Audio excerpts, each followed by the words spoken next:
The following is rated S for spoilers.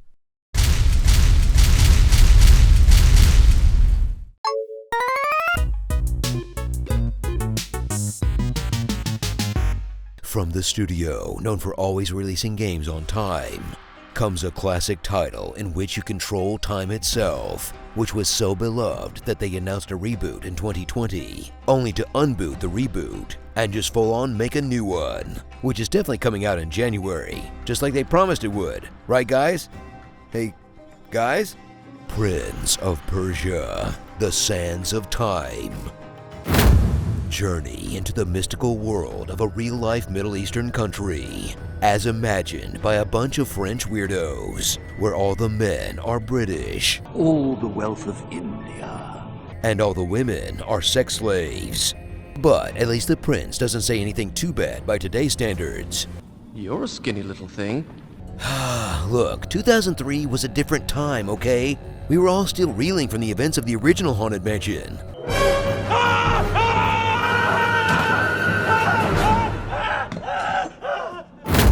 Take control of the titular prince as he navigates a disaster of his own making when he's tricked by an obviously evil dude into putting an obviously magical knife into an obviously magical hourglass, which turns his dad, and also everyone else, but mostly his dad, into a raging sand zombie. Now, the only people who can save the day are the prince, this hot princess our dad kidnapped, and this guard giving the voiceover performance of his life. Ride the platform down to the bottom, then use those two cranks to bring it back up. Until he dies the second you finish the puzzle. Honestly, if the sand didn't get him, I would have. Do you have any idea how hard it is to look up how to solve a puzzle on GameFAQs while some guy is screaming in your ear about the accursed demons? Serve those accursed demons right! Traverse a variety of complex and interesting levels with sick flips, wall running, and other impressive gymnastic feats, which look eerily similar to another modern classic. And the Gollum developers actually said the game would be like Prince of Persia. My God, he admitted it! But these moves make a little more sense for an athletic prince than they do for a crouching cave pervert. Besides, there's plenty to differentiate the two games. For example, Prince of Persia has better graphics. Stop staring. Then, wonder at the magic in the world around you as you undo fatal oopsie-whoopsies with your time knife, heal yourself by drinking water straight out of the ground, and experience mystical visions every time you save, which you'll try your best to glean any information from, while someone has an asthma attack just off camera.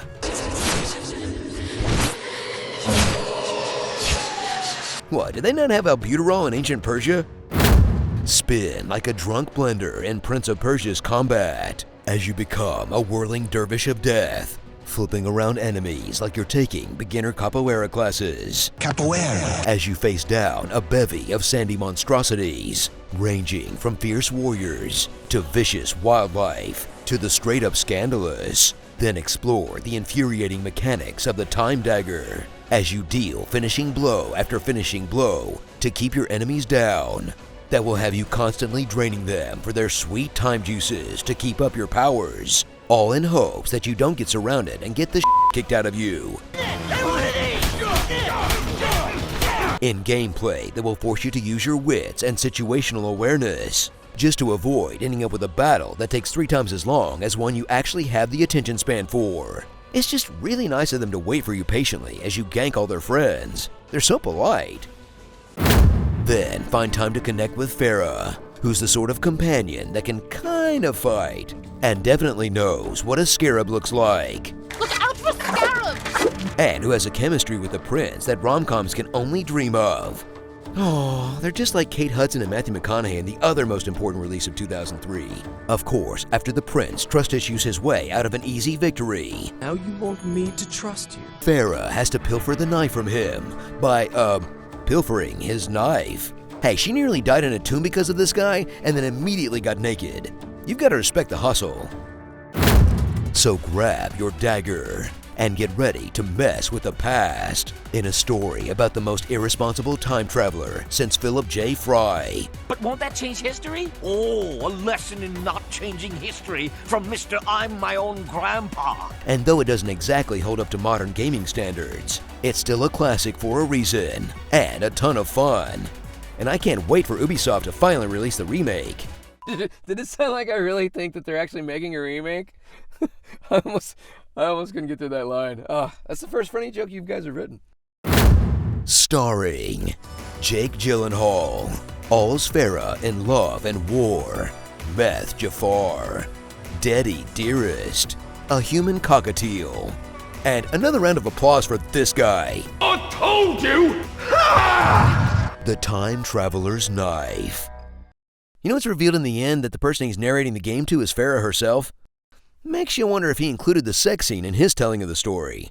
Oh yes, and then we had the most pleasurable night you've ever experienced. You told me you've never been with anyone like me before. That definitely happened. Yes, I'm totally British. Comment below on what you want to hear in my epic voice, and check out these other epic gaming videos on GameSpot. Let's show the price of the prize to the folks at home and in the studio.